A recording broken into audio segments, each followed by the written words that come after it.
now. And I will start this off. Hi, everyone. I'm Lindsay Wood with Experience Tiny Homes.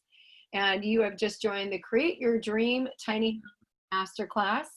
Awesome to have you all here from all over the country. And as people are just joining, I'm loving, I'm feeling New York and South Carolina and Colorado and Illinois and Massachusetts, New Hampshire, Arizona, California, Dallas, and so many more. Super important though that we just dive right in because I have a really packed time shared for you. Let me get my screen going here. Okay. There we go. Okay. Who's interested in going tiny? Tell me in the chat, what's your #1 reason for why you want to go tiny? And then we'll just see people pop in. Now that I'm sharing my screen, I can't really see everyone like the Hollywood squares, but that's okay. A lot of you are muted, and we are going to be opening up for questions throughout. But yeah, just great to know how many of you are here, why you're here. You know, a lot of that has to do with why you want to go tiny. I know for our own purpose, we wanted to own our own home. I'm loving it. More financial freedom, single, limited income, saving money, no need for the space, keen to live with less of everything, custom build, no 30-year mortgage, right? Financial freedom. There is definitely a ongoing theme here. And actually, what we figured out, you know, financial, another reason, reducing stuff, you know, downsizing, and another key indicator of going tiny home is really living lighter on the land, being more sustainable. Those are top motivators for people. Right on, Jen. You said it, right as I said it, environmentally friendly. By living smaller, you absolutely will live on more environmentally friendly and more sustainable, less carbon footprint, however you've heard about it. And I love it. And Rebecca, that's a new one. Own your own place, be able to live with my boyfriend. All right, so now love can come into the mix. I love it. And I love Cougar, having control over my living environment. Absolutely. Something so important about tiny homes. And this tiny home pictured here is our tiny home. It's 33 feet long with a 33 feet long from the front of the gooseneck to the back. And if you haven't heard of goosenecks are the thing that mount inside the truck. And the bumper pole is what attaches to the back of the bumper. One of the reasons why we chose to have a gooseneck is because we were going to travel with ours. We're a little bit of a unicorn. Not many people take off and like travel for 6,000 miles day 2 after they finish building their tiny home, but that is what we did, and that's why we chose the gooseneck model. The other benefit of gooseneck, all the space underneath, and I'm rotating with my mouse, is now going to become our garage. We are gardeners. My husband likes to work on wood. We do have stuff, you know, we don't have everything in our tiny home. We don't like paying for storage units. So not that storage units aren't bad. They're a great transition. And for the last 3 years, we have used storage units liberally. We have definitely had one. We recently got out of one during the whole shelter in place. So as we cruise along, welcome. As I mentioned, if you're just joining, feel free to put your name in the chat, where you're from, why you want to go tiny, and really honoring yourself. You know, phone on silent, closing the door, pen or paper or keypad, however you want to take notes. This is a great place to give yourself that time, because going tiny is a lifestyle change, right? It's a big deal. And I know we only have a short window together, so I'm going to offer you the greatest impact for your tiny home journey. And let's see, we're all going to be in the Zoom room. Ignore that tiny home support squad. I will talk about that in a moment. Eric will be monitoring the chat. So if you guys have any questions, sometimes because I'm in the flow of things, I can't really get to that question, but we do want to take a moment during each of the 5 building blocks. I want to bring in at least a minute or two to answer questions. Okay. So, and we start at 4:30, and I'm going to watch the clock and tell my brain by about a little bit before, I would say 6:20, to leave enough time for questions, because I have definitely run over. It is very easy because all this stuff is so exciting, because there just hasn't been a lot of festivals to go find out about this stuff. All right, so thank you, Jacqueline. So moving right along. To really dive into this community, we are gathering over at the Tiny Home Support Squad on Facebook. You don't have to go there now, but we'll go ahead and put, actually, Eric, could you put in the chat that link, the facebook.com Tiny Home Support Squad, so that you guys have that available. We are going to be opening up more of like, 3 and 6 month support squads, because a lot of questions that a lot of people have are very overlapping with other people and their questions. And we can really do some great work. I'm looking to kind of start that and launch that more towards the end of the year. And I am offering 2 tiny home town halls, because there's so much going on, from political to global pandemic to natural disasters. Tiny homes can really be a great solution. So that's a great place to find out more about it. I do have the Experience Tiny Homes page, but if you aren't familiar, pages don't feed out. I wish I would have started a group a long time ago, but pages don't feed out information like groups do. So support squad. So during this 90-minute, I am going to offer an opportunity to work with me inside of your dream tiny home design. And it's really a way for me to guide you through the process for the reality that you desire for your life. But that's later, so let's just focus on now. I do talk fast. This is being recorded, and it's going to be shared over in the Tiny Home Support Squad on Facebook. So that's a place to, like, what did she say about the parking or the ANSI A1 19.5 code? There's going to be a recording to this. So those are nuggets, and we'll be dropping them. And we're always going to start with a mantra. So if that isn't your jam, just tune us out. But it is something that's super important for us to start with. And if you're joining Zoom, we're going to be using the chat. Forget the, we're not going to be overdoing Facebook Live. Too distracting. Okay, so today, here's what you're going to learn. As I've mentioned in some emails that you probably got, the 5 building blocks you need in order to build or buy a dream tiny home. 4 questions you're asking yourself that may be keeping you from pursuing those tiny home dreams that you just need a little clarity to move forward on. And then, of course, there's the 3 myths not explained on those favorite HGTV or YouTube channels that you must know before you go tiny, so you don't lose your mind or your money. Okay, we don't want them, messing you up here. So here's why this is different. We're going to peel back that curtain. I am you 3 years ago. That's right. August 2017 was the epiphany that my husband and I decided to go tiny. We said we wanted home ownership. We totaled up our rent for $108,000. Anyone do that? By raising a hand. I can feel you out there. Eric, are you seeing that? Actually, you can see. Go ahead and hit escape. Let me help him for a second. Go ahead and hit escape on your thing. Okay, great. You get out of that screen. Go up in your top corner.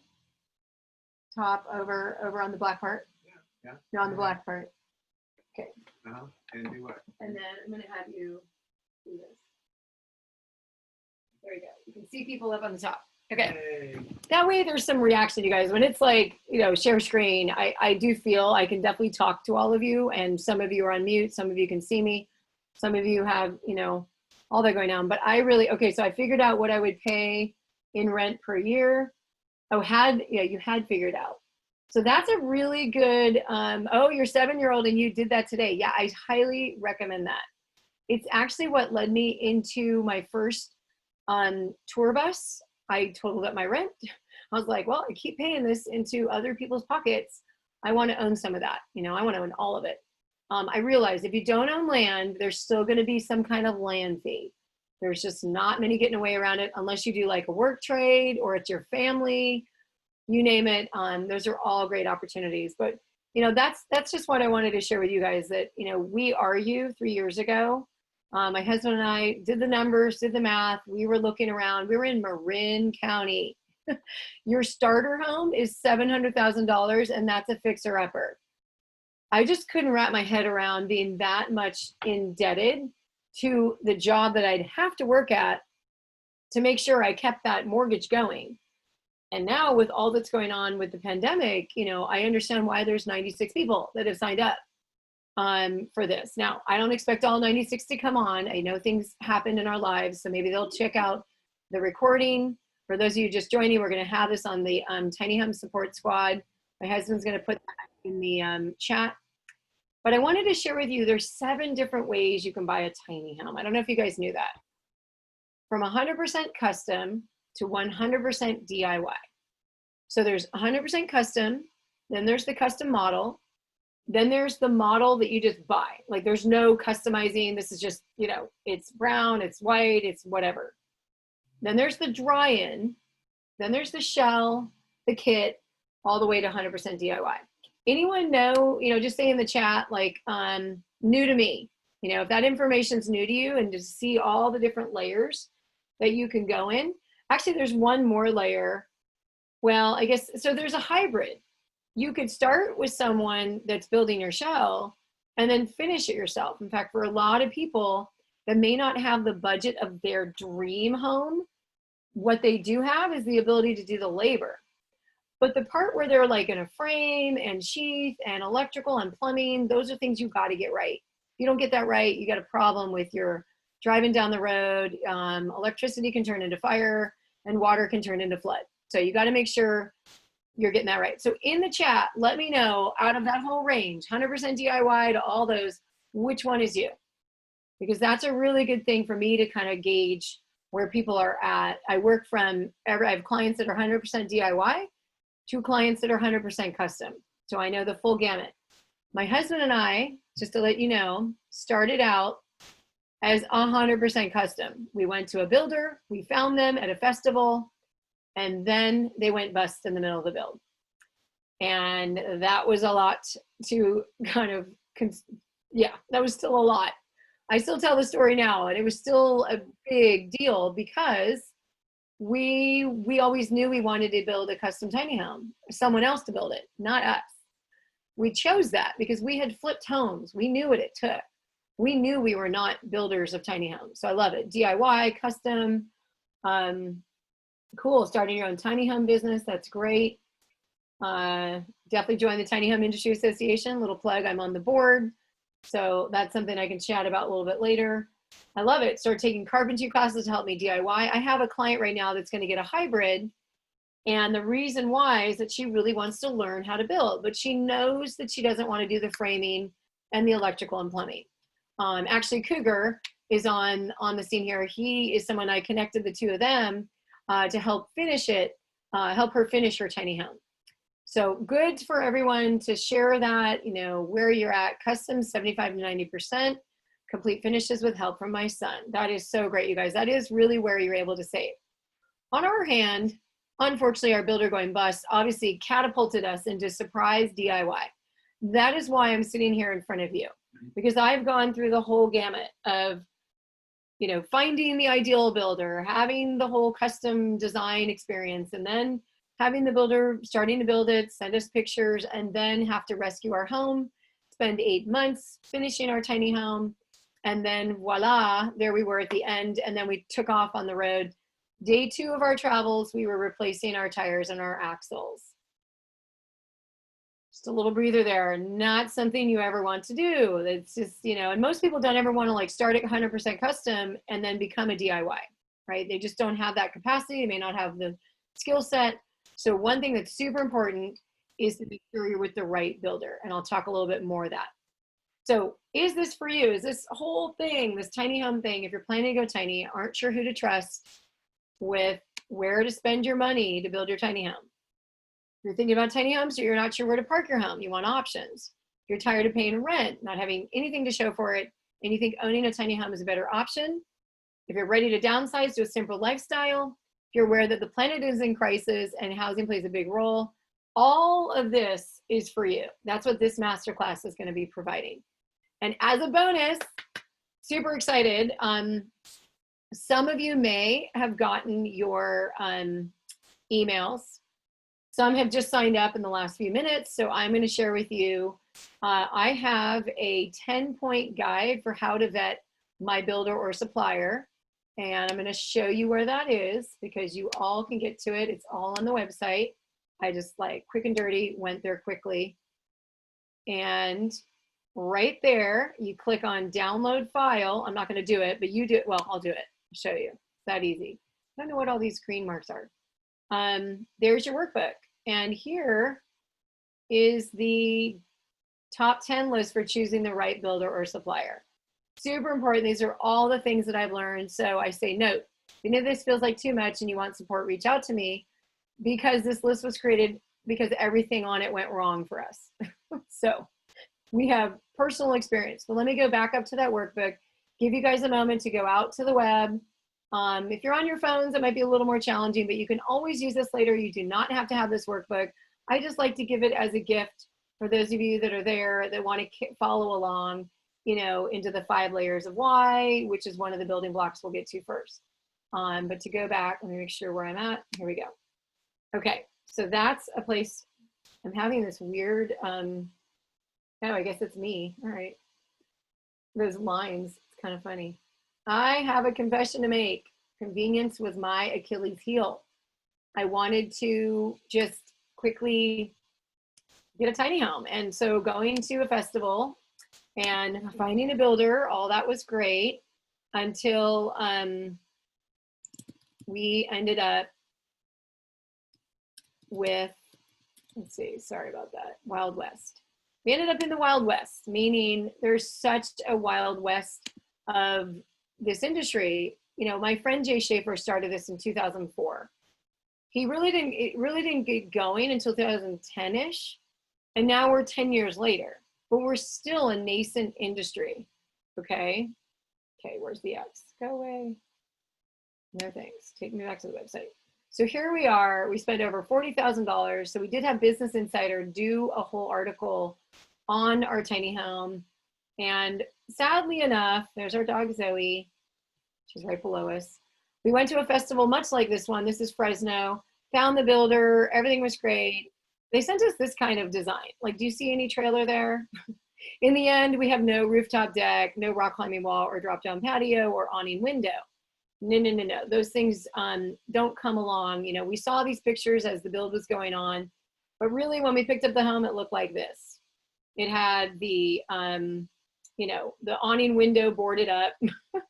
And little did we know, these are the wrong axles and tires. Like, what was lurking under the trailer was quite a surprise. Just so you know, a trailer is probably one of your biggest expenses to a tiny home, somewhere in the like, you know, $10,000 range, and we paid $5,400 to change out our axles and our tires. Ew. You know, last thing you want to do is to pay more than what you need to. If they would have done the right thing and put 7,000-pound axles and tires on our trailer, then fine. And that was them cutting corners. So there we are. This is at Bonneville Salt Flats. Totally cool thing. We even bought the wrong truck. Not totally the builder's fault. You know, do know a tiny home like this, you need a 1-ton dually, either a Ford F-350 or a Dodge Ram 3500. I don't know what the Chevys are. I don't see any Chevys. I see mostly Dodges in the tiny home world. I am not like beholden to either one, but I know the Cummins diesel engine is one reason why the Dodge Ram is so popular. But this is a truck that is mismatched for this tiny home. Maybe if the tiny home ended at the door, then this Dodge Ram 2500 could tow it. So, but you know, we got this first picture from our builder. We're so excited. Never once said, well, what are the axles and tires? No. But I do want to share that we're not alone. Unfortunately, tiny house movement being unregulated, anyone can build a tiny home. They do not have to be a general contractor. Super important in your research to find out what is their background.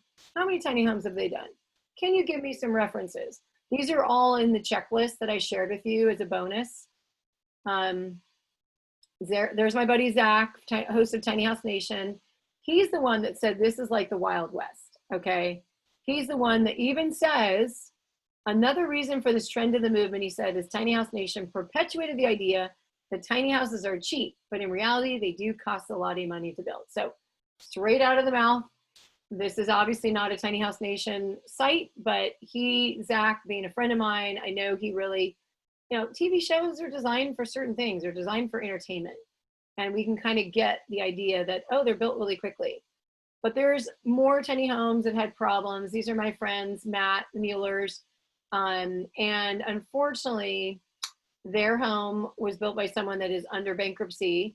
Their trailer hitch is problematic, as well as their axles and tires, and they paid $90,000 for this home. So, you know, I could go on. Obviously, their axles and tires are wrongly sized, and they really don't have the money. It was going to cost them $11,000 to move it, and they bought it because he's in the Marines, and his reality is moving.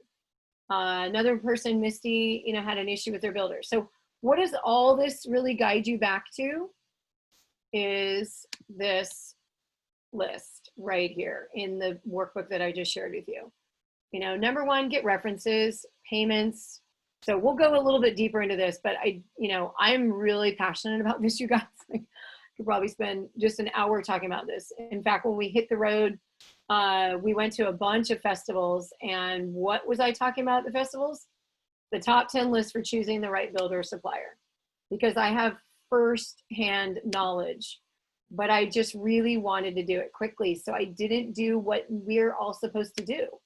You know, we're kind of like needing to go and check references and don't get sucked in to just one builder. I know it gets very exciting when you see the perfect little beautiful tiny home on YouTube, and then you find out who built it. I totally get that.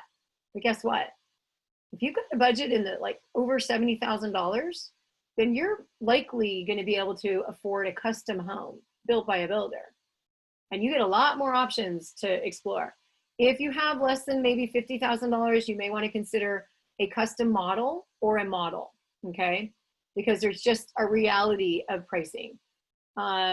Yeah, integrity factor. Thank you, Rebecca, right? New industry. There's a lot of people that come into this. You know, our builders are not, I've come around full circle. I've had some time to heal.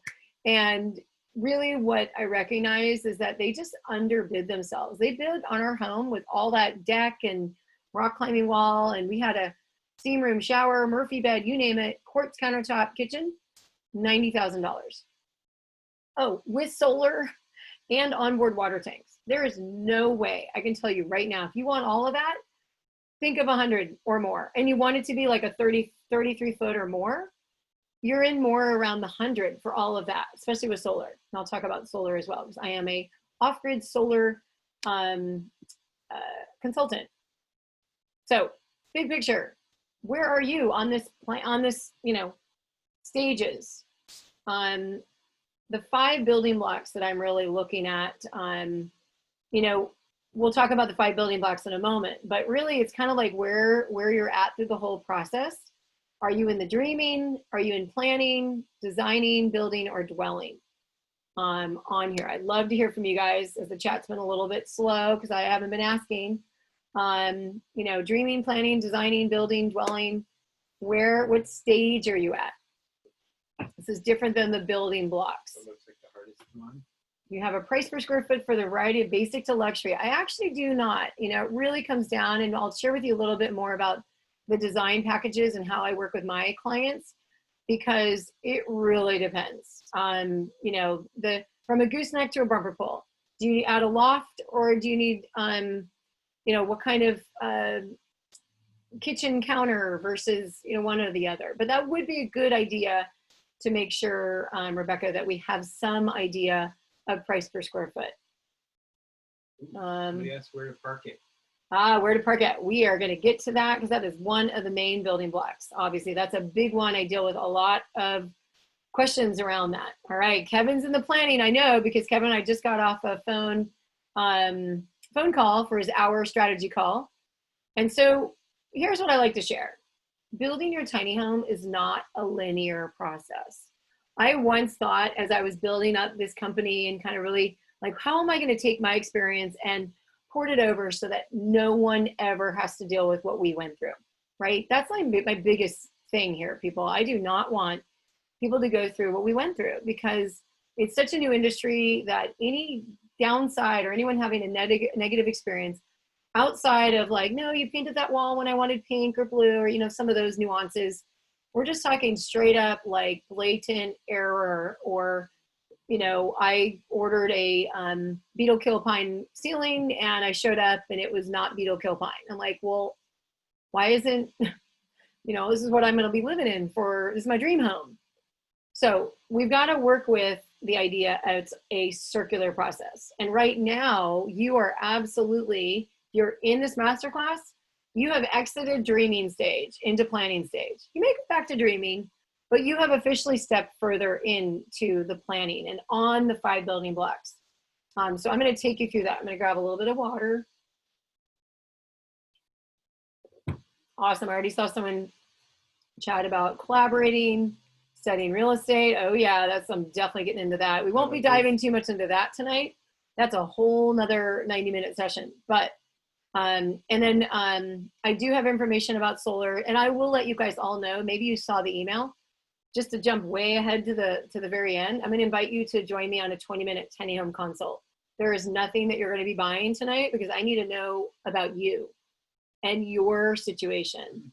My client Pam is different than my client Nansamba, different than my client Matt, and different than my client Kevin. So these are all different aspects because we all have different budgets, we all have different parking needs, we all have different, you name it. But the planning process is really important to really dial in. This is awesome. Pam just said, planning, designing, looking for bids from several builders with Lindsay's help. That is right. So tiny home mantra, let us all say this together. I know you're all muted, but that's okay. We're all saying this together. On the count of 1, my tiny home deserves the best team, the best process, and I'm in charge. My tiny home deserves the best location where I can live my tiny home dream life. My tiny home is a tool for my life. I'm in charge. Okay? Picture. So, super important to make sure that you know you're in charge. I really gave up a lot of that charge when, I did the best I could, right? Looking back, but I have the ability to look back and to have that. I don't even want to say 2020 because I know 2020 this year has been off the charts. There's a lot of things we can talk about with that. Blessings to everyone. I hope you're all staying safe. But here we go. Planning. Some of the big factors as to why we're even on this call, affordable housing has been in such a dire straits for so long. If you look at specific areas around the country, I was sort of shocked. I'm from California. We have had housing crisis for years because the housing prices have gone 6 times above income levels. Whereas in the 70s, they were at like 2 times. So like if your mom or dad or grandma or grandpa have a story of like, oh, we bought our home for blah, blah, blah. And yet you are sitting there going, there is no way I can afford buying a home in whatever, unless you're in more of a rural area and housing is still agreeable and reasonable. If you're in like the city centers or anywhere where it's affordable housing is a crisis, then it's because that gap of our income and our income did not keep up with the housing prices. Okay. And so now we've had to be, flexible and different. And so we enter the realm of, well, what else could I do? Right. I would imagine anyone sitting here is thinking, I need to figure something else out because the big question is, if you don't go tiny, what is your option? Just pause there for a moment. What is your option if you don't go tiny? Is it stay in the rental? Is it move in with family? Is it go get a mortgage, and own that mortgage? You name it. Those are really the direction. Have you asked people to put it in the chat? Yeah, let us know what would happen if you didn't go tiny right now. Work at Target until I'm 80 years old. Okay, thank you, Rebecca, for being so honest. It's a reality. There's just, like I said, income did not keep up with housing prices, so we are in a major crisis. And now we have the pandemic, financial backlash. I've done some research, 20 out of 20 million renters out there. And actually people can put in the chat, are you a renter or are you a homeowner? Excuse me. The 20 million, I think it's 10.8 million are paying over 50% in their housing costs. So if that's you, say 50% or more. It could be 30%, it could be 20. Have you done that math? You may have not done the math, but those are really important things to look at. If like housing is a thing every month, you're like, oh my goodness, this is just too much, then Yeah, Ria, thank you. I hope I'm saying your name right. Currently live with my family, but was a renter until COVID. A lot of changes that have happened. And now where I happen to live with just last night, 115 homes just burst into flames on top of the homes from last year and the homes from last year. So in here in this area, natural disasters. When I say this area, Oregon, Washington, California. And I'm so sorry that, all those areas are getting hit so hard. We were actually evacuated and we were in our tiny home in San Ramon. The Kincaid fire came through and we were able to be safely away from the fire with our home intact. So there is something to be said now, for having a tiny home on wheels. However, if you're in a firestorm or something's coming on quick and you got minutes to get out, that it's not going to help. Okay. So I want to, having that option. Pam says she's moving into retirement. She wants to circle the wagon with her families and maintain her own home. For any of you out there, let me know what, is like disaster or pandemic, is one of those things a kind of driving force for you for going tiny, because it's a reality. Yeah, environmental refugees need to carry everything on their backs to the back of the trucks. Absolutely. I never became so happy that I went tiny because none of my friends were really doing it. Only one of my friends had done it. But when all this was going on, and then we got floods in the Midwest, we got hurricanes, we got, you name it, all kinds of other natural disasters. And, obviously hurricane, fire if you can get it out, hurricane if you can get it away. I'm not saying that tiny homes are the panacea, but they are movable. So if you have enough advance notice, they are movable. They're even earthquake proof to a point, right? Because think about it. They're driving down a road. They're always dealing with earthquake and hurricane conditions, literally. So we want to think about, going into this whole planning is really like clarity around why you want to go tiny. And this gets back into, let's see, where's my thing go? So this is a really good time, like on your own time, go into the 5 layers of why. Why do you dream of going tiny? Why is that important to you? Why is what number 2 so important? You kind of go deeper, and what may come out for you is something very unique and different than what you may have thought going in. You can actually go much deeper. There's a whole exercise. You can take whatever you say, number 2, and go like 7 layers deeper. Number 5 is interesting. What will going tiny do for your family, friends, or greater community? You may be the first one in your community. Let me know in the chat if I'm the only one, of my friends that are going tiny. So those are some things to consider. And now we move into building block number 2, design. And this is where I get my little friends. Rocks. We're going to take out the big rocks here. I'm actually going to go and stop sharing my screen because it'd be great to come back to the people and see some faces. Awesome. Okay, so here are my big rocks. And then in this container are some pebbles, right? And then this is sand. I put it in a baggie now because I would end in a presentation like this with sand all over my computer. It's crazy. We have a jar. Now you guys may have seen this in the world of like financial systems use this kind of model. I've heard marketers use this kind of model. But if we put a bunch of sand in here, now obviously I don't have a lot of sand, but if we just had a bunch of sand, we would fill this all up with sand, right? And then if we try to put in these, and then even some of these big rocks, they won't fit, okay?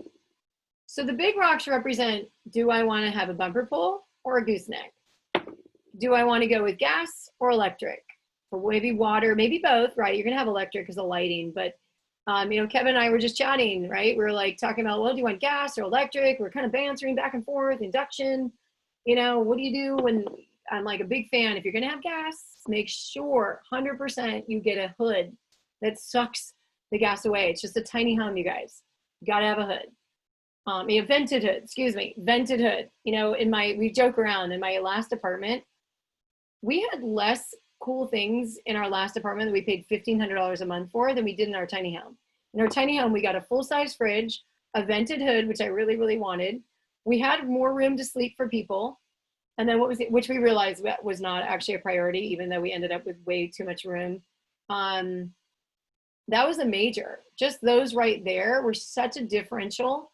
Oh, and a bathtub. Sorry, my last apartment did not have a bathtub, and I wanted a bathtub.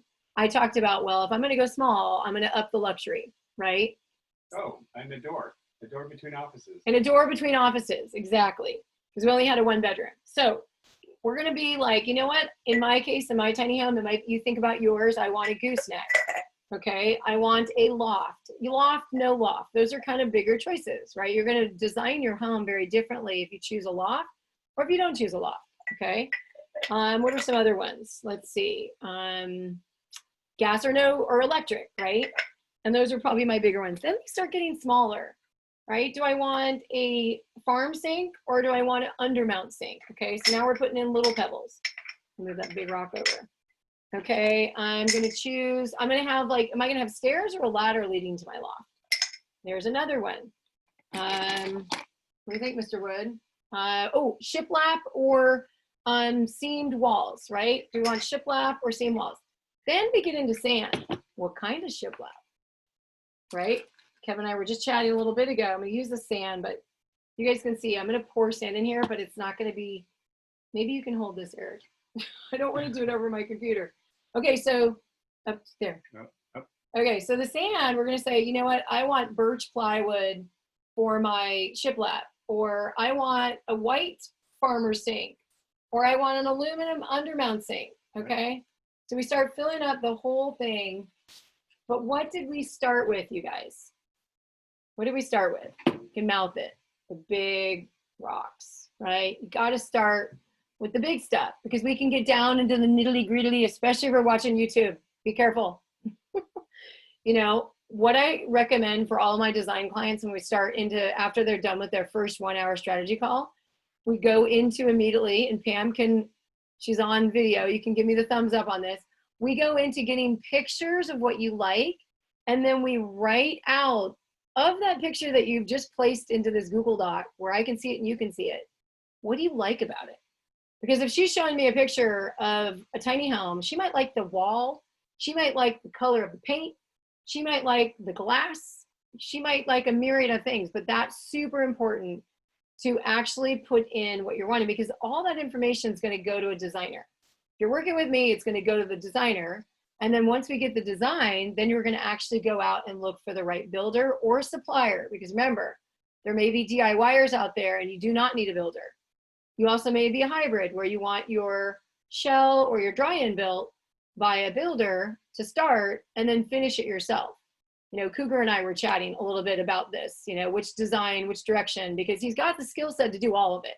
But the question is, does he have the time and does he want to do all of it?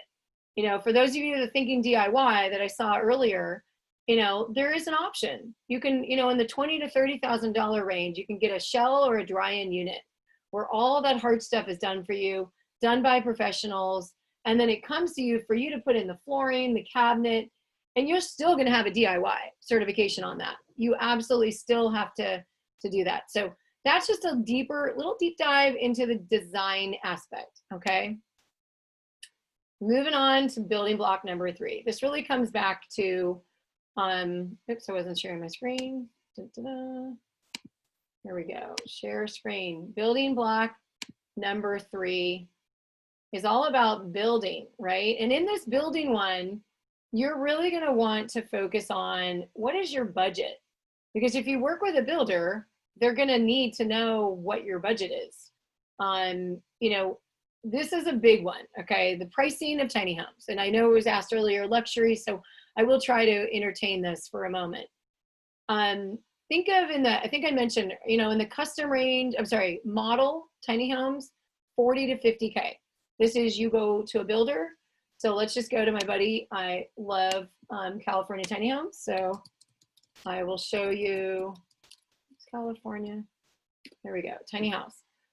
A lot of builders that have been building custom, which most of them in this industry, you guys have all been building custom because it's all such a new industry, but there's starting to be a new wave of going towards models, okay? That's why it says new next to it. Nick here has been doing California models or custom tiny homes for probably about 5 years. He's built well over 100. But let's just take a look at the studio model for a second. And then this just gives you an idea of, you know, here's your rendering of the studio model, the layouts and sizes, and then here's your prices. You can always do a price comparison. Remember, Nick is in California, so California labor rates are going to be different than a lot of places around the country. But he's been building them for quality. So you can find someone somewhere around the country and they just started their business. I would tend to be a little more concerned about the just starting my business with you being the first client. None of my clients are going to be sent to somewhere where they've never built a tiny home. They're going to have, certifications. We'll get into that in a moment. But there we go. So 39,000, at that 40K mark, you get into the 50K. X really is going to go into I think it's a 10-foot wide. Nick loves to do 10-foot wides. 10-foot wide, you have to get a permit to drive it down the road. But here's the deal. 99.9% of people that are getting a tiny home are going to move it and leave it there for a number of years or forever, for its lifetime. It's very likely it'll only move a few times in its lifetime. So having something 10-foot wide or 8-foot wide can be a difference.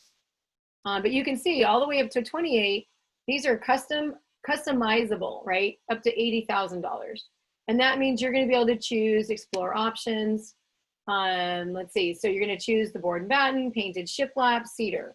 You're going to have different metal accents to choose. I just really like this because it gives you options, but it's not like you're not designing the whole layout. Okay. That's really where you start getting into custom home. When you think about custom, you're probably at that 70K or more. All right. Then if you're adding in solar, I'll show you right now. Sorry, I didn't have this right and available. I work with Soul Solutions, and this little guy, Soulman 3000, is something they're just, we're coming out with.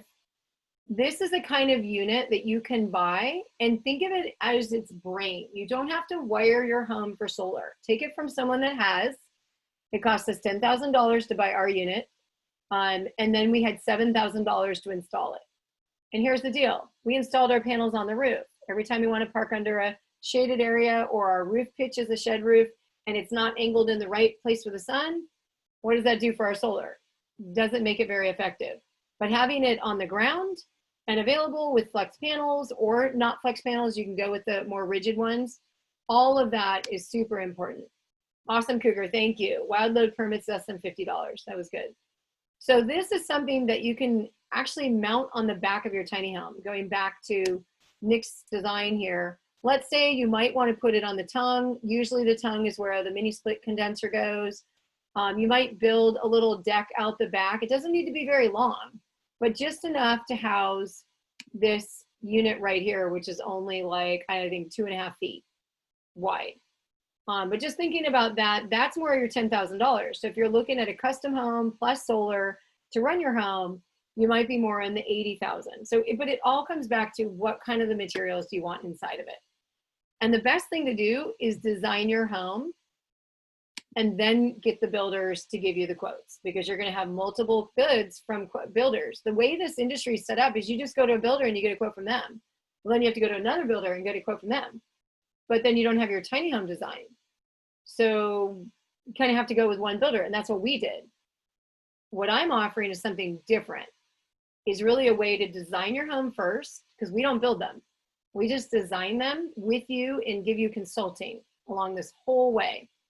Pam or Cougar, you guys can drop in, or Kevin, share one takeaway from working with me that you didn't know before. Need to get mobile certified on-demand hot water tanks if they're gas fired. Some builders that I talk to don't even know that. New builders, these are I was brought to a home and they showed me this gorgeous home. And I'm like, well, first of all, you're gonna need to change that out because that's not a mobile certified. So these are all things, when it comes to builders in Oregon, there's a lot of builders out there that are really good quality builders. But what I really think is important is matching them up against each other and doing an analysis. It's kind of what you're supposed to do anyway, right? If you do a remodel of your home, you get 3 bids. Well, a lot of people cut those corners. I told you, I am the Achilles heel was I wanted convenience. And I talked to someone that was gave us a really good soundbite on how great they were. And I was like, I'm tired. I want to just go and dive in. And we did. And then things happened. and the project got back to us. I'm not saying every builder will do that. And sure as heck, the ones that I recommend will not be doing that. So yeah, compare and research who they are, absolutely. So down the rabbit hole a little bit on the certification, because I know that's super important for us to like talk about. Most tiny homes, actually, I think almost all tiny homes are basically being built with roofs and siding that look just like a home. We often say, you know, the home is like everything from the wheels to the trailer is all about an RV. Everything from the trailer up is a tiny home. Built like a home, 2x4s or metal structure, you name it. But the way that we've been able to like really build them to a code is using the RV Park Model Code, which is the ANSI A119.5. ANSI stands for American National Standards Institute. We do not yet in the tiny home industry have our own tiny home code. We're working on that. The Tiny Home Industry Association is absolutely working on that so that we can make that happen, but we're a few years out. So if you're building an RV, you're either an NFPA 1192. Think of your cab, the pop-up RVs, right? With the tent and all that. They just want to make sure that thing's not going to burn down. So they're only NFPA rated. But you can literally build paper thin walls, right? But the ANSI 119.5, more like a park model, is the best model and code that you can build to. Sorry, not here yet. So then there's the certification companies, okay? I really, really, really love Pacific West for a reason. I'm an affiliate of theirs, but let me get into why you want to certify your home. For the DIYers out there, they're 100% DIY. You can certify your home. For anyone that's getting a hybrid, you're still going to be considered a DIY. And anyone that's doing custom home, I strongly recommend that your home is certified to the ANSI 119.5. I should say the A is in there. But there's a few certifications. There's RVIA, Pacific West, NOAA, and another company called Buildsworth. The reason why I love Pacific West is that if you're in California, which is where I'm at, and you want to legally park your tiny home in LA or San Jose, which has now been approved for tiny homes and backyards, just got to say, for those of you that are not in areas like that, there's a whole nother conversation about advocacy, which I'll talk about in a little bit, whole nother 90 minutes.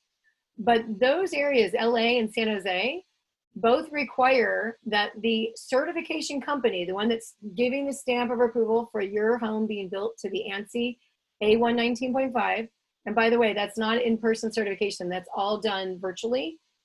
In fact, let me just jump over here and show you behind the scenes. This is the Builder Trend app of Pacific West. This is one of my clients, Emma. She came to me during the middle of her build, and she's like, I really want my home certified. And I was like, oh, thank goodness you're not done with your home yet. Because post-build, you guys, you cannot get it certified. Or I should say, not with Pacific West, not easily, I should say. You got to have all your pictures. But it's way better if you're going to do it, you know, if you're going to get certification and you're a DIYer, you want to get it at front because you've got unlimited conversations with Alex Ontiveros, who is the inspector for Pacific West, who knows all about what kind of, you know, appliance I need, what kind of mobile certification, how is my framing need to be done. You're going to be submitting videos and pictures like Emma's doing here. So these are pictures along her build. If we want to take a look at how she's mounting her framing system to the trailer, which is important, we've got pictures and video. All of the certifiers all do this remotely, except for RVIA. They're for the bigger manufacturers. And if you're thinking RVA, it's most likely because you want to get an RV loan, or you want to, what do you call it? RV loan. Or parking RVs. Or park in an RV park. But I will say, RV parks, a lot of them don't even know, where'd my thing go? That it's really to the ANSI code that these standards, that this RVIA sticker is there for. Any mobile home or RV has an RVIA sticker built to a certain standard, probably the NFPA or ANSI. Okay, so why benefits of certification? You want to make sure your home is built safely. You can resell it. You know, if you say, hey, my home was built safely, look, there's someone else that, you know, says so, then that's there. So I want to make sure I take a look at the chat. How do you go about finding who does certification if not in the West? It's really, it all depends on who your builder is. I mean, so where I would start with that, Rhea, is definitely sign up with a 20-minute call for me. In fact, I'm just going to go over here and grab that link right now, you guys. Here we go. Because if you're needing to hop off or whatever, I want the one thing for you to remember is this thing right here. This week is totally booked, but I'm going to be inviting all of you to just do the 20-minute call, because there's far too much I need to know about your build and what you are specifically doing that is difficult to kind of fit into everything and fit into 90 minutes while I'm talking about all these aspects, okay? So definitely hop in there about certification, because that is a deeper dive. But a lot of reasons why, you know, many RV parks require the RVs meet ANSI 119 or NFPA. But back to that permitting and jurisdictions, especially in California, especially as California is adopting more tiny home ordinances, so too will the rest of the country be looking to California. It's not looking to California, it's looking to the ordinance language that Dan Fitzpatrick, our president of the Tiny Home Industry Association, has been writing. So all these places, Fresno, LA, San Diego, San Jose, Santa Clara County, and now Humboldt County, have all approved tiny homes in backyards. They're all writing ordinances, but California specific, which is different than the rest of the country, has approved the accessory dwelling unit, the little tiny home, the granny unit, the in-law cottage in backyards statewide. Because once again, we've had the issue of housing crisis.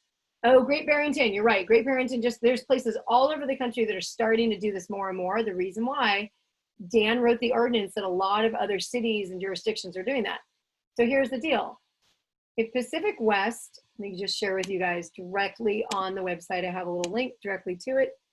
If Pacific West tiny home, if LA is requiring that the third-party inspector, oh goodness, here it is, needs to be listed on this list to get a permit to put a tiny home in the backyard.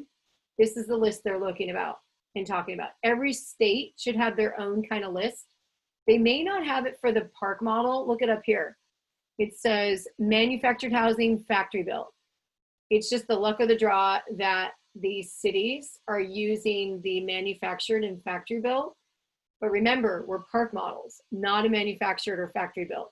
A lot of tiny home businesses are actually moving towards factory built because California leading such the charge. But I want to point out, Pacific West is the only one that can DIY certified and is on the list. The other ones I've mentioned, RVIA, they'll never be on that list. You know why? They're all about temporary living. This list is for permanent living because you're building a manufactured house, factory built. Those are for permanent. If you had a factory built tiny home business, which is more and more coming on, they're going to pay thousands upon thousands of dollars to be certified. But you can put that in your backyard. You can crane it over, you can have it on wheels or not on wheels. So there's a major, it is going to look drastically different in 5 years than it does now because of all that's going on behind the scenes. So I told you, behind the curtain, this might be a little like, woo, Lindsay, giving me some. So we'll get back to basics. How to vet your tiny home builder. Like I mentioned, there is that document. I actually could just delete the slide and say that I am now giving you all the best gift. Does that help? Thumbs up. Are people giving thumbs up? For the bonus of the how to vet your, not how much how to vet your builder, but it was all about what are the top 10 lists for choosing the right builder supplier. I could do a 90-minute on just that. Oh, you couldn't find the website. Okay, let me make sure. Thank you, Rebecca. It is right here on the home page, experiencetinyhomes.org. And I'm just going to type it actually here. You know, I could send it out by email, then I have to have everyone's email. I'm like, how can I do this? So there's a file. I'm hoping, can someone say that it's there? Eric, can you confirm? It should be right there. It's this little download file on the front page. You click on that and up pops however you want to download it and all that. Okay. All right. Catalina, giving me good chills and butterflies. Awesome. So going back to my little document, So we talked about, here, let me get back to rock, pebbles, and sand. This is another dive that you can go deep into. And then even like, what's your floor plan? Start drawing it out. That's what I did. That's what everyone does, you guys. I can show you all my clients. They're all like writing on, line drawing paper or trying to be crafty like an architect and giving it like the spatial thing, you name it. We literally, when we had to design our our kitchen, we cut up cardboard, literally the size of the units that we were installing, because we wanted to see how it was going to be. There's even a driveway challenge, you guys, for tiny homes, where you take your driveway or some big area and you literally with chalk draw out your tiny home. So go crazy, get creative, use cardboard when you've laid that whole thing out, use big paper, butcher box paper, whatever. All those boxes at Costco need to have something to do with them, right? And then there's a top 10 list, but let's really talk numbers, okay? Who needs financing? Let me know in the chat. That's a huge one. Partial, full, or nah, don't need it.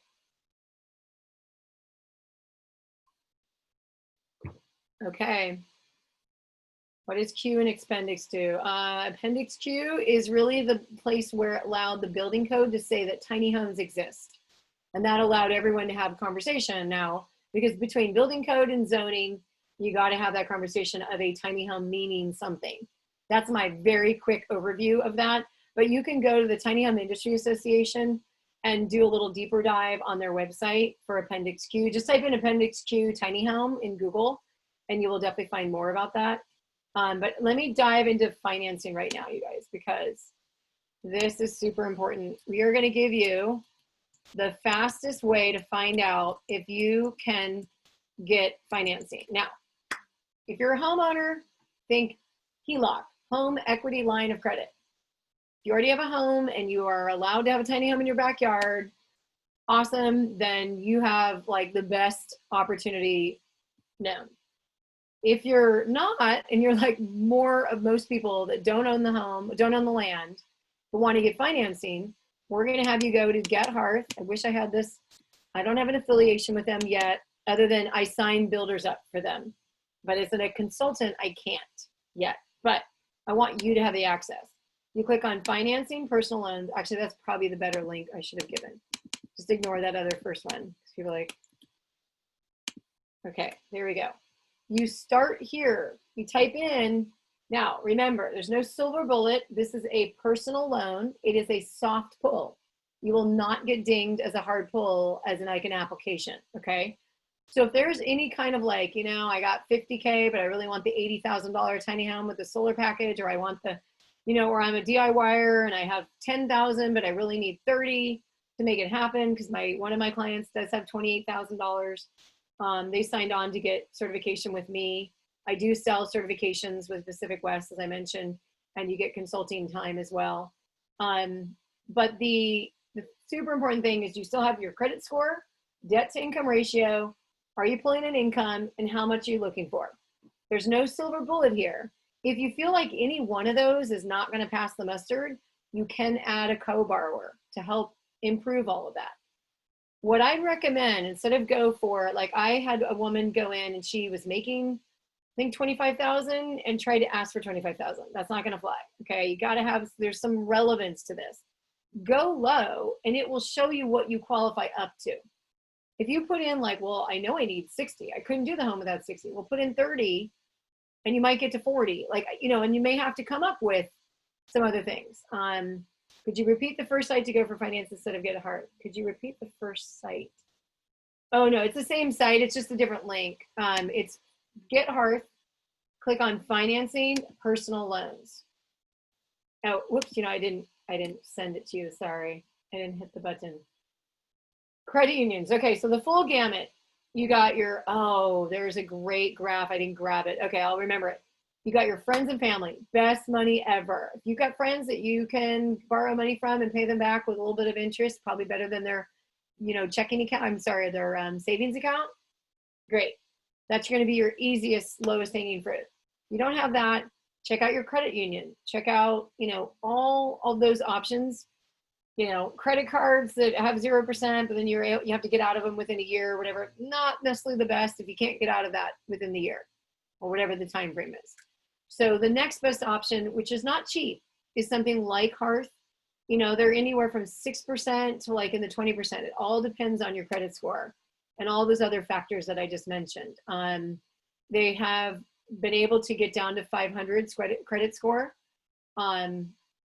I know nowadays we got a lot of things changing with job reality and everything, but at least this is a place where maybe you have some of the money, but you need to finance the rest of it. So definitely check it out. It can't hurt for you to know. In fact, it's something that Hearth is recommending to even builders to pre-qualify people to make sure, because here's the thing. You might be thinking tiny home, but what about your decking? What about, you might need to, you know, maybe you might need to buy a truck for it. You name it. So thinking about all those things, yeah, 9 to 10% right now for personal loans. It's just, I wish there was a better option. That's where having land and having ownership in a home, which I know limits people that don't have that, that is your cheapest option. So I'm gonna get creative, even down to, you know, fundraising to friends and family to help you. I know with some GoFundMe campaigns, but for traditional or just like financing that you need to know if you're able to qualify for, Get Hearth is probably the best. There is also Liberty Bank. They do a 23-year-old, but you got to have the amount of paperwork you have to fill out. It's a lot. So there's that part. I wanted just to kind of bring you into that. And now we get to one of my favorite topics, building block number 4, parking, right? Who here, let's see, need a place to park? That's what you put in the chat. Need a place to park if you're looking for a place to park. Yeah, or me. Yeah, if you're looking for a place to park, just put in me in the chat. Meaning you don't actually own the land. You're looking for a place to park. Okay, so now here we go. We're gonna do a little deep dive online. Take a big breath.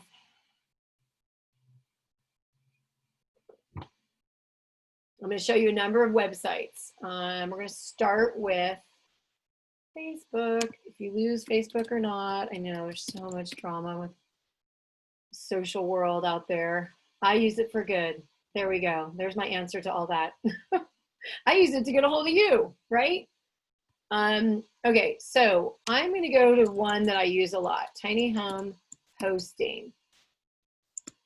Now, think of your parking scenario as just like anything. If you're to go look for a rental, you can check on Craigslist, you can talk to friends, you name it. There's no end to like all the different directions you can go. I literally could do the top 10 things you could do. I actually am thinking of doing a whole parking course and just leaving it on my website for people to jump into, because this is a big one, right? You guys, like, I know it's one of the things that some people choose to not even go forward. Anyone choosing not to go forward with your tiny home dream because you don't know where to park it? Anyone? Because that can be, you know, a stopper. However, I will share, there's some steps between you and parking your home. And I've clarified that for a number of my clients. When they work with me, there's getting your home designed. That's a very small part of the whole overall thing. To work with me, you know, if it works out, and that's where the 20-minute call is going to come in, we start at $1,500 for a line drawing package and go to $2,500. And I'll share a little bit more about that. But it's a very tiny part of it. And you're just designing your home. You haven't built it. You haven't hired the builder yet. You're just getting it to the phase where you actually start seeing what it's going to look like. So you can actually get quotes on it. A big part of your financing whole vision, in addition to parking, is that you're trying to figure it all out, right? So sometimes if you're like, I really know and I don't care, I'm going to start this process not knowing that where to park. That's what we did, because we already knew we were going to travel. But this is a good place to start your, like, anyone that wants to go tiny, that wants to, let's see, actually I'm going to poke, I'm hoping, no, that's not it. But think about like something like this. You may want to make an ad, right? Oh, look at this. This is great. This is our event tomorrow night.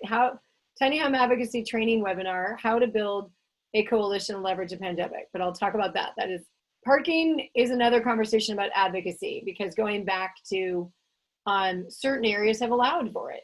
I can show you right now, and I'll put it in the link, LA ordinance. The best thing, if you know anyone in the elected officials in your area, one of the best things that you can do is share with them that City of LA took 3 years to vet this whole thing out. So believe me, if they can do it, there's going to be a whole bunch more areas that have already done it. They're going to be able to do it because it's already written. Government are copycatters. And it's perfect, because why should they spend all their time recreating the wheel? But I wanted to point out, super important, what delineates a tiny home from an RV. Mechanical equipment shall be incorporated into the structure, not on the roof. Tiny homes shall be connected to water, sewer, electric. This is if you're parking legit, legally. Parking under the radar has different realities. You probably still need some kind of water line or electric, unless you're solar. Sewer can be handled by having a compost toilet that you're just going to take your solids out and have your urine go off into the field. I mean, these are all things that happen, you guys. Most people are living under the radar in tiny homes. The other thing, that they have to be built to ANSI 119, health and fire and life safety.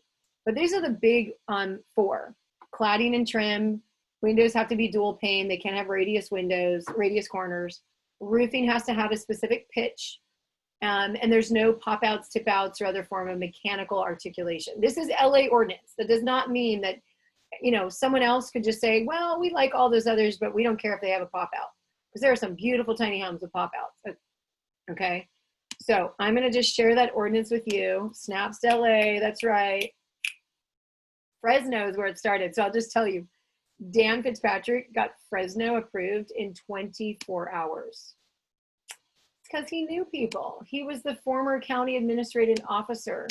He had 10,000 people under his tutelage or his, you know, purview. So sure, it, you know, but LA took 3 years because mostly Hollywood didn't want tiny homes in backyards. But they had to get around that because it wasn't approving. Remember, California had it statewide already. The only difference is that they were on wheels. Those pesky little wheels freaked everybody out. So back to parking, you know, if you want to do a deep dive into advocacy and really getting your tiny homes legalized, joining the Tiny Home Industry Association, you will be able to get the training that we've done. There's a 2-part training. I'm on the membership committee, co-director, and I'll just share with you guys, by joining this, I don't know, like this website's getting redone, but if you do the individual and you subscribe to that, we are hosting the advocacy training tomorrow. So just to kind of poke at that for a second, leveraging the pandemic. By signing up with this, you'll just automatically become a member if you want to do that. But you'll also get the 2-part training on how to be an advocate in your area and talk to elected officials and get tiny homes approved. He includes pocket neighborhoods, cottage clusters, all of that.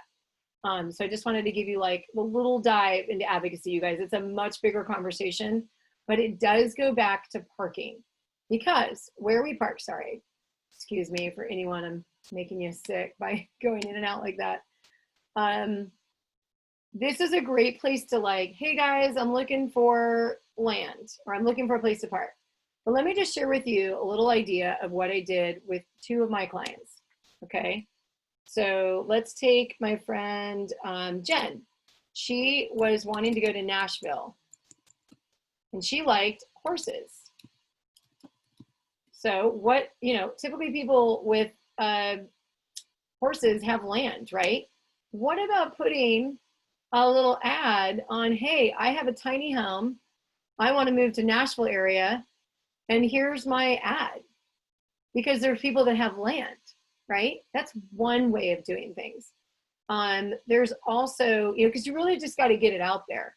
But starting with the tiny home hosting and putting an ad out, or even on your own page, that's another, make sure you have your own network. People know that you're looking for something. There will be people, I had friends, I put it out on my own network.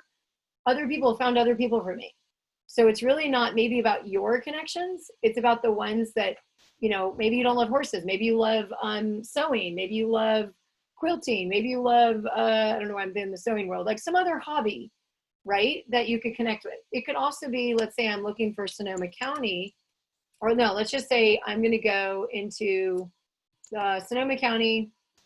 Actually, that is the Tiny Home Coalition. So I am starting the Tiny Home Coalition. We've already launched it. You could start your own coalition and start teaming up with other people. Or let's go out to Google for a second, okay? And we're going to go and take a look at off the radar, Google Maps. When you're off the radar, you have to think about, if it's not legal, the biggest thing you have to think about is, will my neighbor complain? So, Yuba, no, there we go, Yuba Drive. We found a friend. I was at a networking meeting. We were looking for just locating our tiny home. And she lives in an area that's not under fire, thank goodness, in Santa Rosa. This whole hillside to the east is, unfortunately. But in this area, it's very farmland, it's open, there's like all kinds of stuff parked around. If you look zooming in on her property,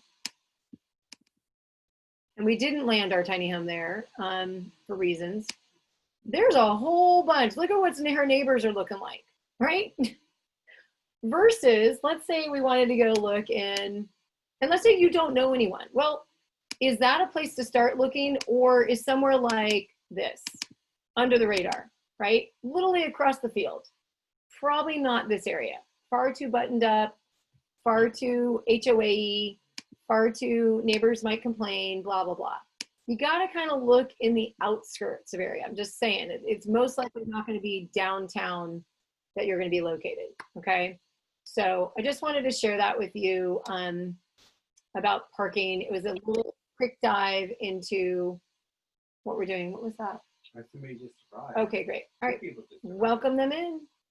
All right, so there's the mention I had about legalizing tiny homes. Going over the Tiny Home Industry Association, you can join us for advocating. We are about two things: improving or making standards happen for tiny homes, and legalizing across the US and Canada. So you'll get, for just $25, we keep adding assets all the time. Like the training we're gonna do tomorrow night will be live. But even if it's not live and you join like even a week from now because you don't have time, you'll get all of it. You know, we're about getting people the information that they need to succeed to help grow this tiny home industry. Okay, and the whole point of it, right? So we can live and enjoy our tiny home life, whatever that may mean to you. You know, a big question I have, this kind of goes back to, you know, this is the ideal location, but you get to, you know, do a little deeper dive about, you know, your ideal location, because this information you can use to write your article, or sorry, your ad, your outreach to people.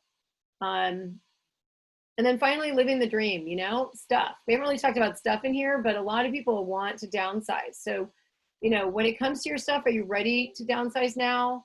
You know, do you have a system for reducing stuff? How do you see your life changing when you move into a tiny home? All of these things. So that is the workbook that is located. For those of you that just joined, we've got the workbook for free, and we will share with you, is that the workbook? There we go. On the home page. And then I'm going to share with you the link there. This button also, I want to go tiny, tell me more. So this masterclass is really about guiding you into, you know, places like my friend Matt and Samantha decided to go tiny. They were new tiny home owners. Joined here today with me is Pam, who's, you know, heading for retirement, has her own land and really wants to like build her dream tiny home, or have a builder build her dream tiny home, right? Then there's my client Nansamba, who wants to build partial her tiny homes, who wants a professional to build the first part of it and then to finish it, and maybe work with Cougar, who's also working on his own tiny home and is a client of mine. So there's so many, you know, reasons for, you know, why going tiny, and you may resonate with any one of those people that I just mentioned. But these are the questions that we're really going to clarify when we work together. Why am I going tiny? How much do I have to build my tiny home? Who's going to build my tiny home? And where will I park it? Okay. And we'll do a deeper dive into some parking ideas when we get there, right? Early on, you're going to be dealing with the design, and you're going to be, you know, focusing on that, because you know, going back, sorry for the big scroll, back to this thing. If you're trying to eat the whole pie at once, that's a lot, okay? You might need, the planning, there is a certain flow to it. It's like a wheel, go in a certain direction. If you already know where you're gonna park, awesome. If you don't, does that preclude you from going around these other these other 4 areas? No, it doesn't. In fact, by coming up with your design will help you develop the ad that speaks out to like what kind of tiny home you're going to have. People want to see visual. They're not good at like, I want to put a tiny home in your land. And they're like, what are you talking about? They may not even know about it. So can we end with a fantastic mantra again? Yes, we can. Starts with, I'm in charge, and ends with, I'm in charge. Okay, so back to, it's the easy way and the hard way. Everything can be found on Google, okay? But here's what I want to share with you. My dear friend, actually, I'm going to go to another picture, another video. There we go, Nsamba. Okay. This is one of my clients when she said after our second session. You chose to say yes to consulting. Like, could you imagine doing all of this on your own? Oh, no. I think at the very, very best, you could gather a bunch of information from the internet, but you wouldn't really know, have an idea of how it would work out. But I wouldn't even know to consider these sorts of things at all. So what was one takeaway? We talked about stairs and bedrooms and, ceiling and all that kind of stuff. Was there some takeaway that you got like, oh, I didn't know that before? I think the takeaway was thinking about the implications of all of my choices. Like I thought like, okay, giant window. And then realizing if I put a drainer above the top of it, or if I can't get this one style window, what kind of other styles am I open to? Or even, the conversation about the toilet too. Like I just was thinking, all right, incinerator. But then I guess there are implications for the contractor if it uses up that much energy. Just more options to make decisions around, yes or no. We do want to get to a point where there's a direction to get the line drawing so that then you can figure out the builder, and then now we're working on towards the pieces. Yeah. Well, thank you, Nansamba. I appreciate you hopping on. It's great to track your progress and see your. So that was our second session, doing a deep dive, much like Pam has experienced here as well. But I wanted to share all with you, the 3 myths that they're not telling you on your favorite Tiny Home THD or YouTube channel. You can park it anywhere. When they show beautiful images and they're on like a field and a backdrop, they're not, they have to make it look good, right? All the manufacturers as well. They're going to put a tiny home in the middle of the field that actually is not allowed to even go there or easy to go there. So that's something that, we've got to like, and I showed you just briefly some areas where you can look at in terms of parking. A tiny home only costs $5,000, right? We talked a little bit more about pricing. I can build it quickly. I can only work with a specific builder. That's something that I really want to, transform as a consultant and be that little bit of I'm still actually, here's what a few builders have said to me. Oh, I like it when you work with them because you're getting them ready for us, right? Because you as the tiny home owner if you're customizing a tiny home, it's very likely that most people have never ever built their own home, much less designed their home. And now they're actually not only they're designing their own tiny home, but every foot or inch counts, right? So we've got to do that, effectively. And a lot of that conversations come in the front end. So is it okay if I share with you what I created? It's awesome. Like, took months to figure out, but I finally figured out that really the line drawing packages with consulting, 3D package, and then also the DIY tiny home certification. None of which you can sign on for today because I don't know where you're at. You may be a DIYer and that's all you need. You may be someone that you really want to see the pictures of how your home's going to look and you want to use these for an ad that you want to take out there. but basically you're in a range from anywhere from $1,900 to $2,500. And here's the cool thing. Once you go through the design process and you go on to a builder, those builders, whether they're sharing that with you or not in their whole price, they're charging you a design fee. There just may not be breaking it out, okay? So something to consider when you're working with me is really working with someone that's been there, done that, who has, you know, now leading other clients through this whole process, like you heard from Nansamba, and then also Pam on the call today. I've worked with Cougar and also Kevin just now. My commitment is that we just don't have any more of those big oopsies like we did with our builder, because it's just too much. You know, it's $40,000 in 8 months of our life over the budget. We're still paying that off, and I want no one to have to experience that. So that's why I created that. And so what's included in this, I'll just share with you, the 3D package is 6 consulting calls, onboarding calls. We talk about the must-haves, where the images, we get the Google Docs together. You work with a tiny home designer. You'll get 3D renderings and line drawings, all of which go to a builder. And then we do a builder analysis on a minimum of 2 to 3 builders. It could be builders that you know of. Most people do know of some builder they like. Or it could be builders that I bring to the mix as well, because I have been in this industry for a while. There are some builders you may not even know of. Right now, the trailers are taking 10 to 12 weeks to build. I'm sorry, to deliver. That used to be 6. So that is doubled because of COVID. So that's a whole nother thing. And yet I know some builders are able to build their own and be able to do it much quicker. Most builders do buy from trailer manufacturers. So timing is an issue. We get into budgeting, especially for the DIYers. There's insurance packages. If you do need off-grid solar, we'll talk about your energy worksheet. And then financing, I did share with that a little bit. That's not a big one. We just need to go in a little bit more to see what can be done. And then to Park My Tiny Home Masterclass, if needed. We are going to be offering that. And I really think a 3-month timeline on just the design is going to be fine. If you need to go over that, we can talk about that on the front end. Okay, so then the line drawing pretty much is the same thing, except for you start, oops, I messed that up, does not have the 3D. It just has the line drawing. That's all you really need. If you feel like you get to this point and you wanted to add the 3D renderings, then we can do that, because this package is $1,500 for the line drawing, and this one's $2,500.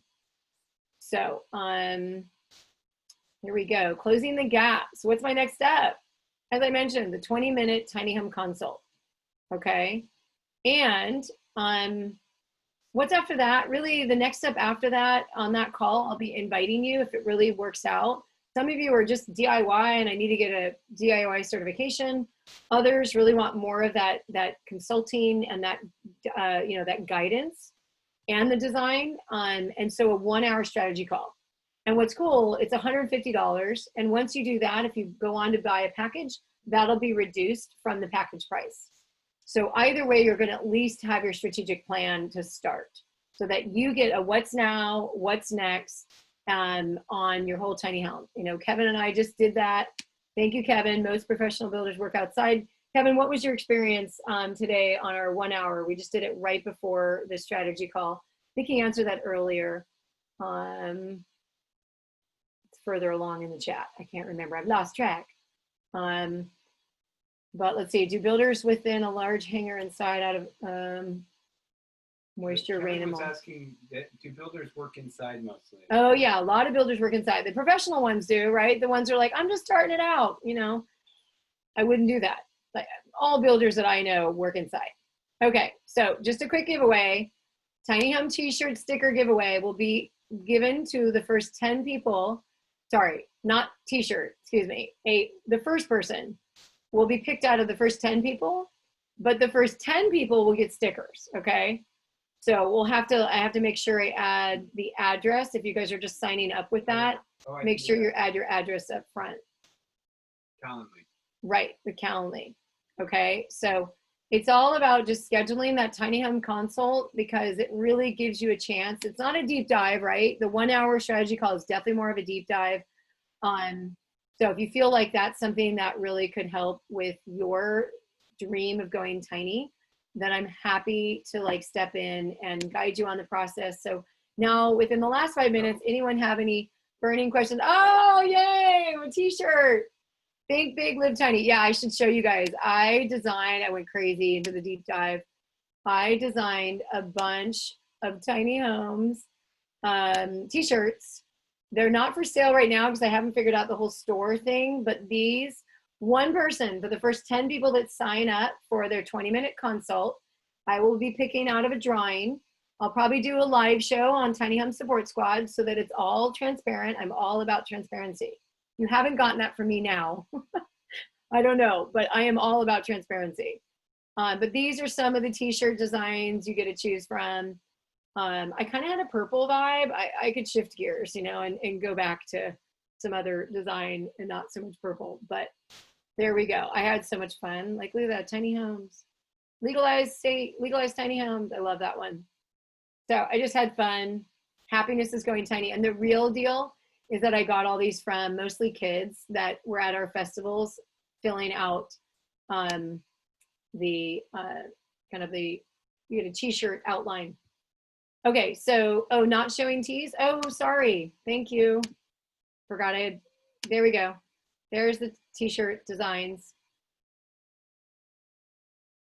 So first person to sign up, sorry, not a first person. Random of the first 10 people that sign up will get a t-shirt and stickers, but the first 10 people to sign up will get these stickers, Legalized Tiny and Home is Where You Park It. So I will stop share so I can show you guys. There's a cool one, Legalized Tiny. You know, it's 20 minutes. If you're already here with me this long, there's no doubt that you have a tiny home dream and you may need someone to just answer some questions about where you're going, making sure you're going down the right path. If you feel like, oh, you know what, I feel like I need someone to help me go on a more deeper path, and I really would like someone to work with to design my home. I've got the kind of budget, you know, probably 70K or more. You know, for those that don't have the budget, you have all the opportunity to either DIY, that's a certification with me, or buy a model, as I just showed you.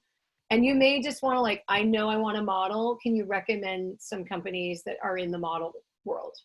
Okay. So there we go, everyone. Anyone got any last minute questions? Or I got 3 minutes until we end. I can definitely stay on. Awesome, Cougar, thank you.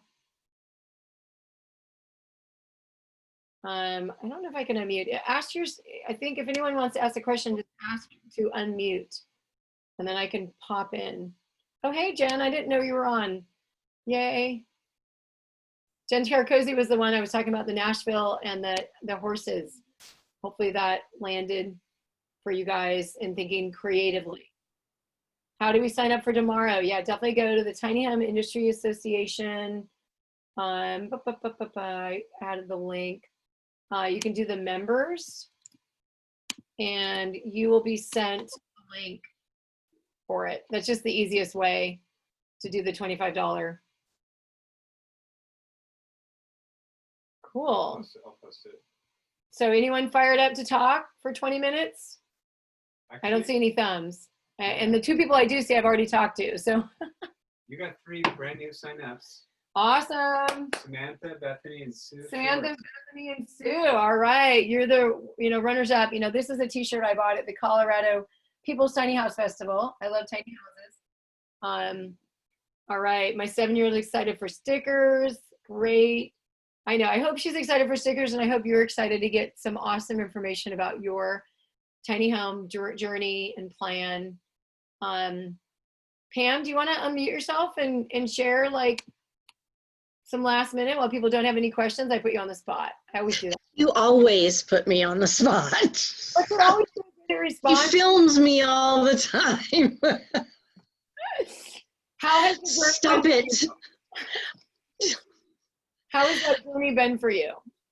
Our chat. I missed the first part. It cut out. That's all right. How has our journey in chatting about your dream tiny home been for you? It's, you know, the main thing is, well, there's a lot of main things, but I typed in, you know, who knew that simplifying your life would be so complex. Yeah, but if you're going to really and truly simplify like I want to, you know, I'm at the stage in life where this is kind of it. It's not I'm going to build this one and then, oh, maybe later I'll build another one. So it takes a lot of thought. However, working with you has really boosted my confidence on it, and you definitely helped me narrow down all the, you know, jumble that's in my head. And it's a jumble. And it is designed, like she's been pumping pictures into the Google Doc, you know, and like characterizing it. Has that been a good like release too? Because you guys, Yeah. every time you have one thing come out of your brain and you get that solved, that is one less thing that you have to solve. Right, And right. so Yeah, the big thing for me is the kitchen. You know, that feels like that's the most important as far as where are you going to put everything. It's not like I'm a gourmet cook, but I like to cook and I like to garden. If I'm going to garden, I want to cook it. And my kids are farmers, you know that, Lindsay. Yes. But yeah, so food is a big deal, you know, and really that in the living room is where I spend all my time. Right. And kitchen for us, my husband's a chef, so kitchen for us was Yeah. really important. Yeah. So Oh, I'm going to have a library too, remember? yes, she's got, and she's keeping some of her heirloom items. Some people want brand new furniture that's custom built within their tiny home. So it's a whole gamut. You know, when we go to those festivals, you guys, like they come into our tiny home and they're like, why'd you build a crawl-in closet? Like that was for us. We wanted it. Tiny, and I kept saying after like, I don't know, the 100th person, we've had 7,000 people through our tiny home. But after about 100 people, we're like, why'd you do that? We're like, tiny homes are highly customizable. They can be built to suit what you want. If you don't want a loft at all and you want no stairs, you can build one. You might have 2 stairs getting up into the unit, but they're so customizable. And what we don't see on YouTube is all the thought and process that goes into to get there. Get there. Okay. And that's really the part where, you know, doing it right, you're going to pay a builder if you are going with the builder route for a design fee, regardless. You are. I didn't know that. And I didn't think about that. But when they give you, they're like, here's how much a tiny home is going to cost. Like they don't break out line item by line item what they're doing, but they are charging for that. But what you can do by working with me is we get to do that in our little wonderful world. Have Jed, who's been designing custom homes and tiny homes for years now.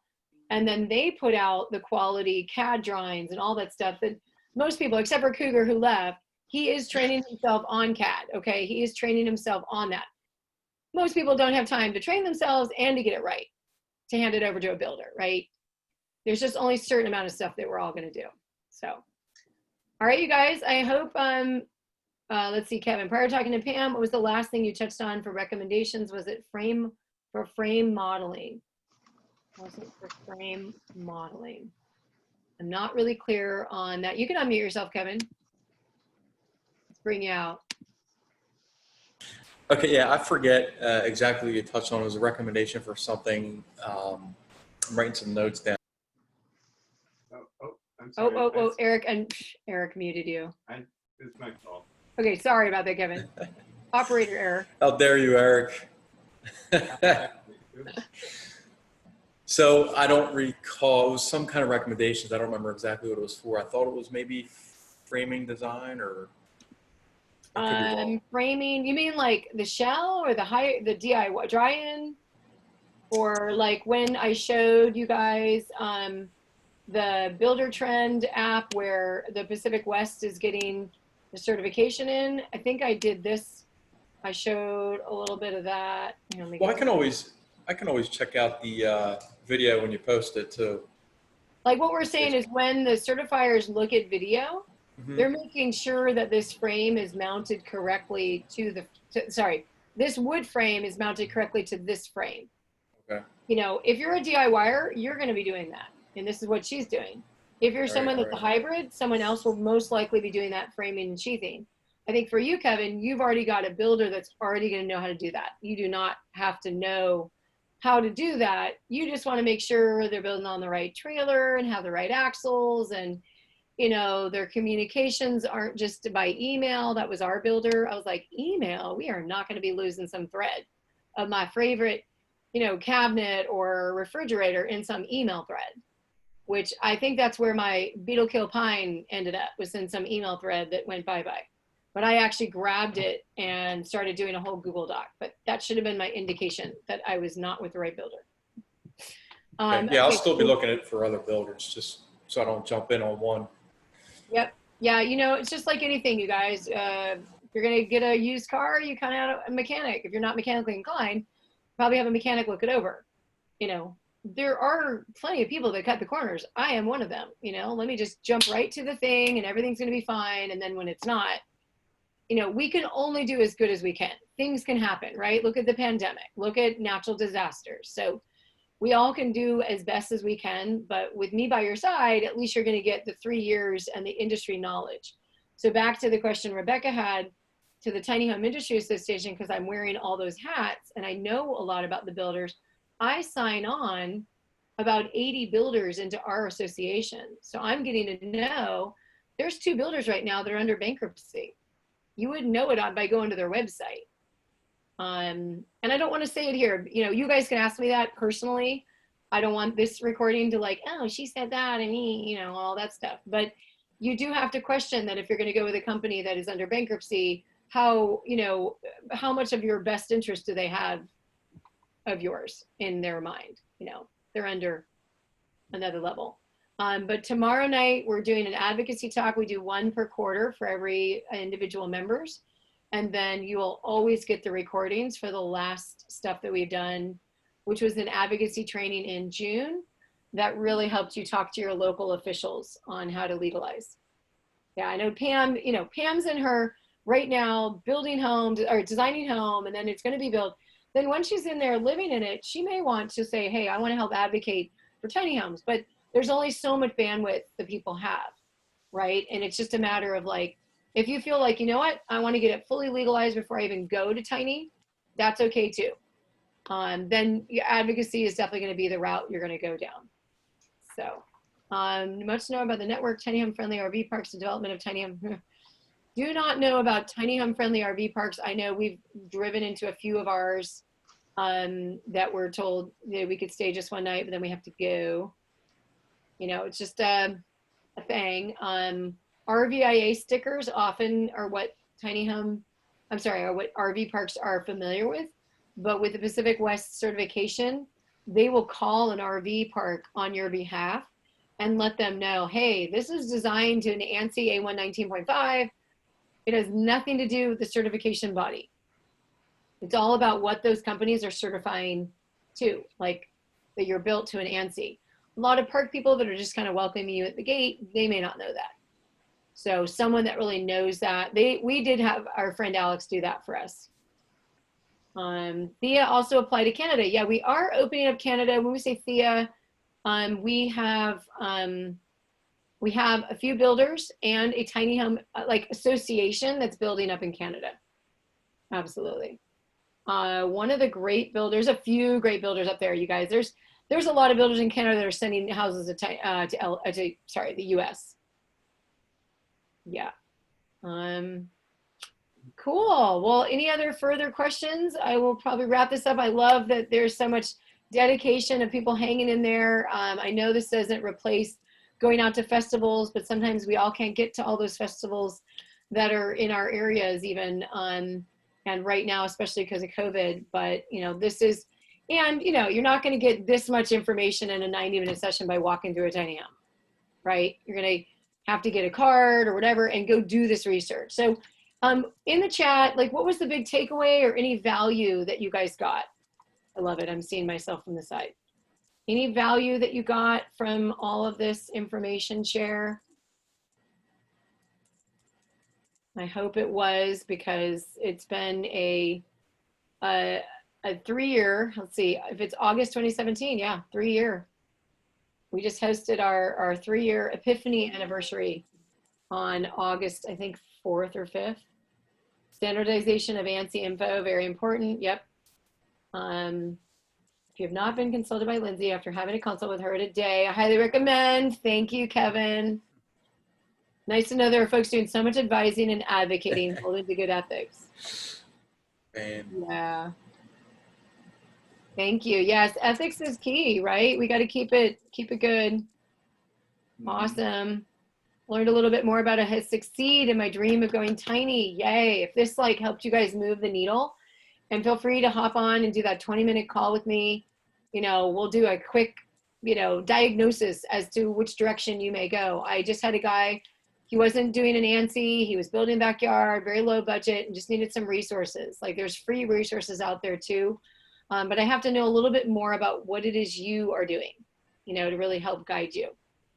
Awesome. I know it turned into more of a lecture. I thank you, Kevin. Thanks for hanging in there. And thank you all of you for tuning in to the Create Your Dream Tiny Home Masterclass. And the mantra is, I am in charge, right? I am in charge. Let's see, we can close it out. I know that was a request, so let's go back. I think I'll have to add that at the end. Where'd it go? Oh my goodness, I had it on the screen. Oh goodness, I'm just too fast for my own little self here. What can I help you find? The mantra. I literally just had it. Now it's, oh, here it is. Okay. I think I need to put it earlier on. That I'm really clear on. Okay. So, Share screen. yay. Share screen. My tiny home deserves the best team, the best process, and I'm in charge. My tiny home deserves the best location where I can live my tiny home life, and I'm in charge. My tiny home is a tool for my life, and once again, I'm in charge. Thank you so much, everyone. I really appreciate you all being here, and this will be a recording in the Tiny Home Support Squad, so let me make sure I, you know, share that out there for anyone that wants to like pop on that in the last moment, because we just started. We already had like 37 people, but we are going to be doing more in this group for sure. Oh, somebody joined. Awesome. Somebody joined, but It's okay. So there we go. That's the last link you want to grab because you'll be able to get this recording. And thanks, you guys. Have a great night wherever you're at, day, morning, around the world. We didn't have any global, but awesome that we were so nationally represented. Bye, everyone. Go and enjoy your the rest of your evening.